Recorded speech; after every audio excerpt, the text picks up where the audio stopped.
from my past, free from the pain, free from the guilt that would cause me to be.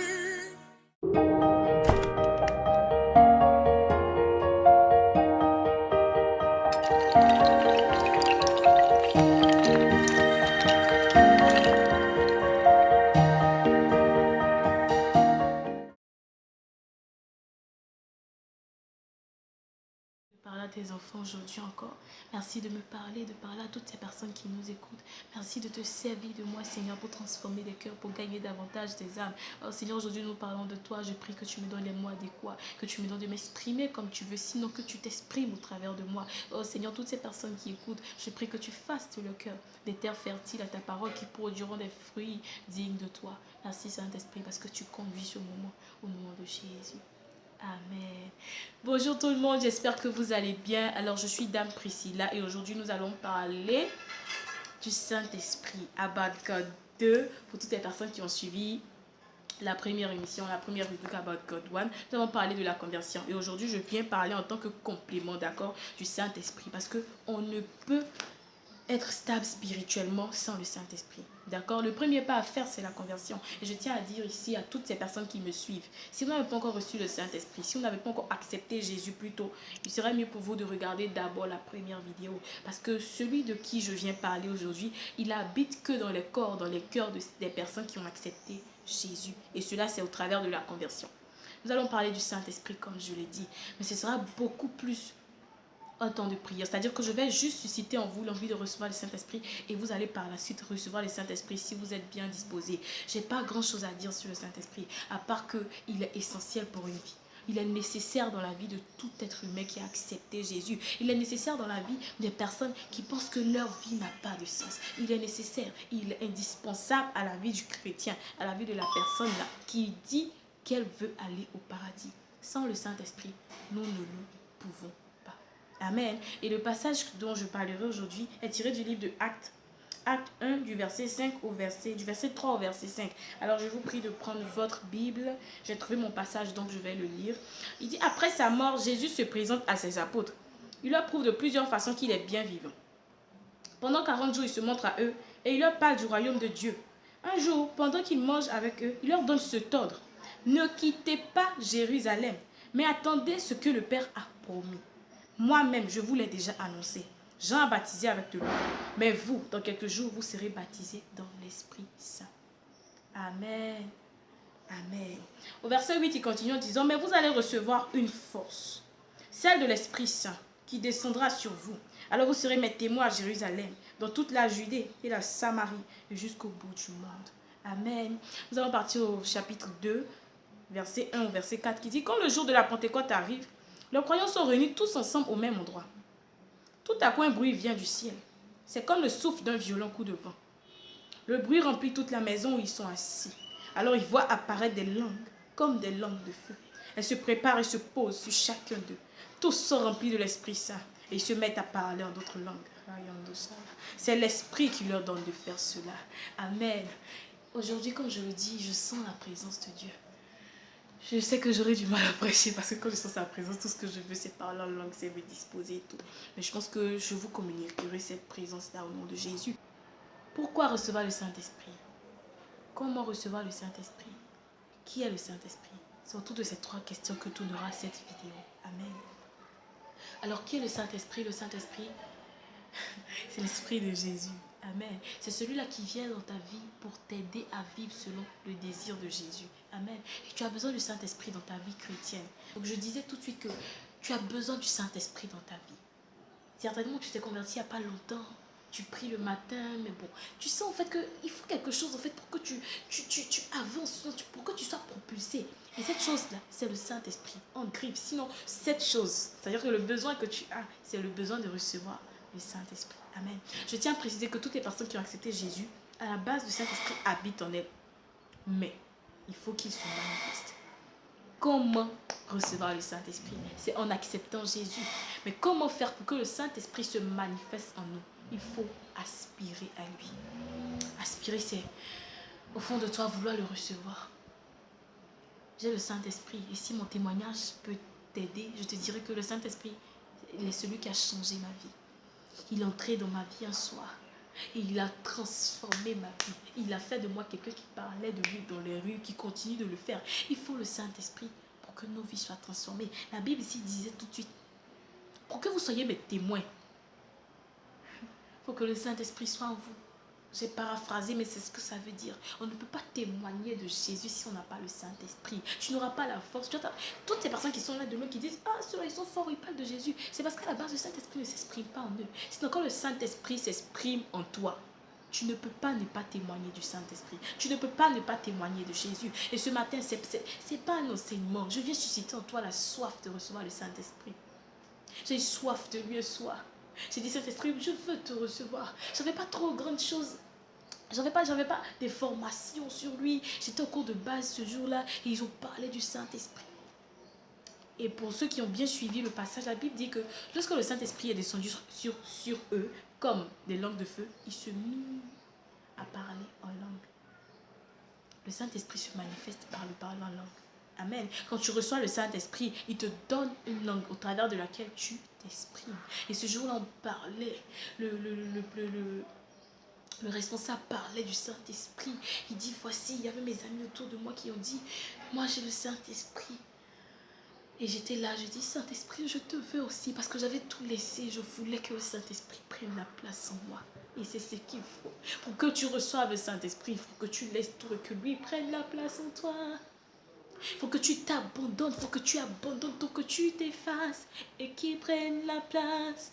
C'est ça, il faut que tu t'effaces et qu'il prenne la place. Il faut que tu ne sois plus vide. C'est-à-dire que tout ce qui est en toi qui résistait encore à Jésus, tu dois laisser tomber pour que le Saint-Esprit vienne habiter en toi. C'est de là qu'on parle d'aspiration. Tu dois aspirer à le recevoir. Tu dois dire, Saint-Esprit, je te veux. Et je te dis que tu ne peux rien faire sans le Saint-Esprit. Il est indispensable à ta vie. Si tu es chrétien, le Saint-Esprit est indispensable à ta vie. C'est le souffle de Jésus qui est en toi et qui te maintient en vie. C'est celui-là qui va, quand les gens vont commencer à te parler d'autre chose, c'est lui qui va te faire discerner. Quand des gens vont s'approcher de toi pour vouloir te parler d'un autre Dieu, le Saint-Esprit en toi va te dire, ne les écoute pas.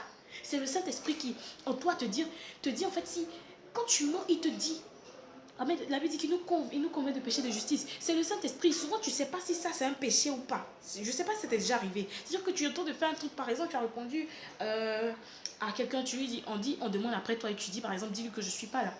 Amen. Et après, tu te dis, bon, j'ai péché ou pas. Bon, je ne voulais pas le voir parce que, tu vois, un peu souvent, tu penses que tu as certaines raisons, en fait, de poser certains actes. Mais le Saint-Esprit en toi, dans ta vie, va te dire qu'on ne fait pas ci, on ne fait pas ça. Ce que tu viens de dire, c'est un mensonge. Ce que tu viens de faire, c'est un péché. Tu as besoin du Saint-Esprit. Oui, il nous arrive de ne pas savoir si il arrive à des personnes, à celles qui n'ont pas le Saint-Esprit, de se demander si telle ou telle chose est un péché. Mais quand tu as le Saint-Esprit dans ta vie, il te dit que ça c'est un péché ou pas. C'est déjà un premier point qui doit te pousser à le désirer. Parce qu'il te maintiendra sur la bonne voie. Tu as besoin du Saint-Esprit. Aujourd'hui, je ne veux pas parler. Je veux te transmettre l'Esprit de Dieu. Je veux que tu aies envie de recevoir le Saint-Esprit, qu'ensuite tu le reçois. J'ai dit qui était le Saint-Esprit. Comment le recevoir et pourquoi le recevoir, comme je le dis, parce qu'il est indispensable à ta vie. Tu as besoin du Saint-Esprit. Voilà, il y a de ça. Je sens sa présence ici. Tu ne peux pas comprendre. Mais je prie que cette présence-là te soit communiquée présentement. Amen. La Bible dit qu'ils étaient tous unis à un seul endroit et que le Saint-Esprit est descendu. Avant ça, Jésus leur a dit, ne partez pas. On ne part pas sans qu'on n'a pas reçu le Saint-Esprit. On ne fait rien sans le Saint-Esprit. On ne marche même pas sans le Saint-Esprit. Amen. Pour toutes les personnes qui sont chrétiennes, vous avez besoin du Saint-Esprit.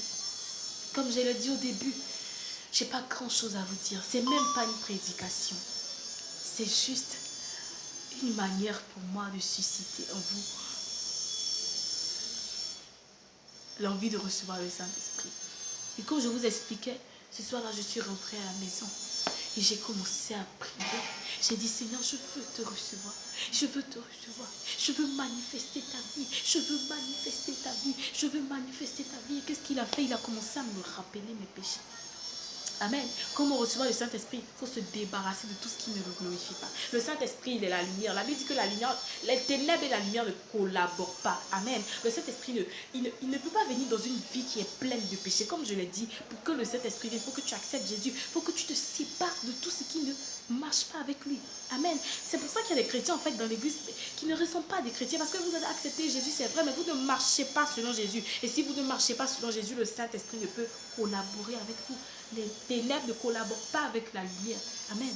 Alors pour toutes ces personnes-là qui sont converties depuis longtemps mais qui ne parlent pas en langue parce que la Bible a dit la preuve du Saint-Esprit en toi c'est de parler en langue. Amen. Qui ne parlent pas langue, qui sentent que leur vie ne bouge pas comme il se doit et tout. Vous devez vous séparer de tout ce qui ne glorifie pas le nom du Seigneur. Et ce soir-là, je me suis repentie. Je vous le dirai un peu plus tard parce qu'aujourd'hui, ce n'est pas très important cette partie-là. Mais vraiment, après, j'ai fini par le recevoir. Et je pense qu'aujourd'hui, si vous aspirez au Saint-Esprit, vous allez le recevoir. Amen. Je m'adresse à des personnes qui se sont converties, qui ont vraiment accepté Jésus et qui présentement sont prêtes à se débarrasser de tout ce qui ne glorifie pas le nom du Seigneur. À des chrétiens qui se sont convertis la veille, disons hier, à des chrétiens qui se sont convertis, ça fait longtemps, mais qui ont remarqué, qui se disent, Seigneur, je veux tout laisser.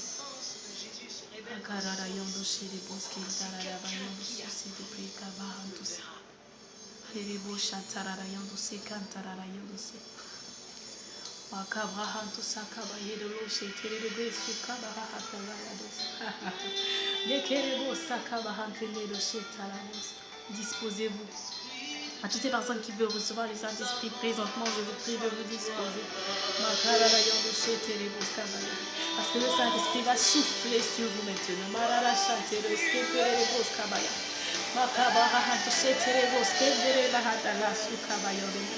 Le Saint-Esprit, lorsqu'il vient dans une vie, il transforme cette vie.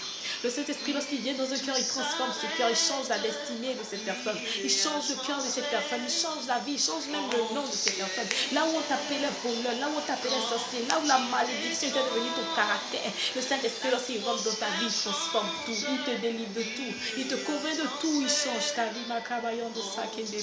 Si tu penses que tu veux recevoir le Saint-Esprit, commence à aspirer à lui. Comment ça lui dit au Saint-Esprit, viens en moi. Comment ça lui dit, Saint-Esprit, manifeste-toi en moi. Comment ça lui dit, Saint-Esprit, viens et prends toute la place en moi.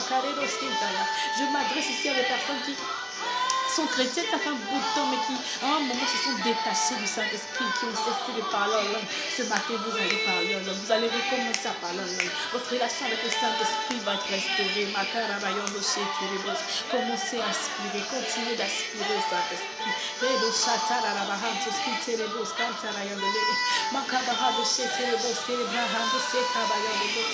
Disposez vos cœurs, disposez vos cœurs. Le Saint-Esprit est là, il est là auprès de vous et il est prêt à entrer en vous, il est prêt à s'asseoir en vous. Donnez-lui juste la place.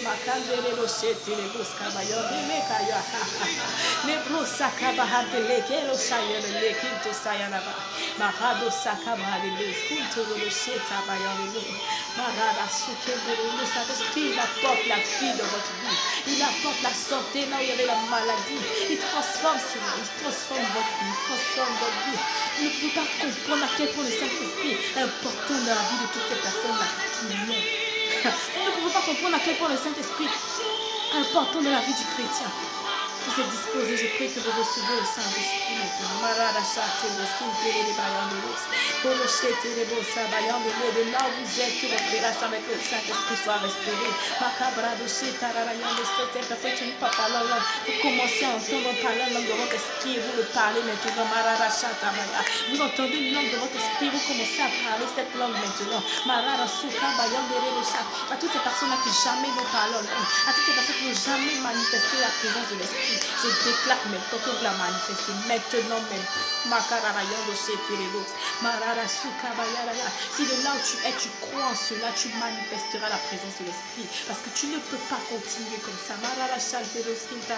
Tu ne peux pas continuer de vivre une vie chrétienne sans le Saint-Esprit. Non, il te le faut maintenant. Reçois le Saint-Esprit maintenant. Reçois la manifestation de l'esprit maintenant. Accompagné de cette fruit et de cette dons maintenant, même au nom de Jésus. Le parlant en langue maintenant qui prouve que tu as reçu le Saint-Esprit.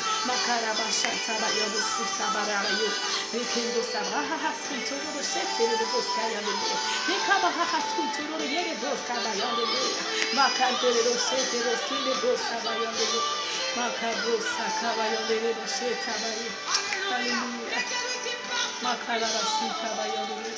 Merci parce que tu as reçu le Saint-Esprit. Je suis convaincue que de là où tu es, le Saint-Esprit commence à se manifester en toi. Aujourd'hui, un jour décisif dans ta vie. Aujourd'hui, ta vie a changé. Je te le dis. Si tu as reçu le Saint-Esprit, si tu t'es disposé, sache que le Saint-Esprit en toi, peut-être qu'il se manifestera même dans ton sommeil. Peut-être que c'est quand tu rentreras à la maison, peut-être que tu es au boulot, quand tu rentreras à la maison, tu prends un temps, tu t'assois, tu commences à parler avec le Saint-Esprit. Tu réécoutes cette vidéo s'il le faut, parce que quelque chose de bon sortira de toi à partir de ce moment. Amen.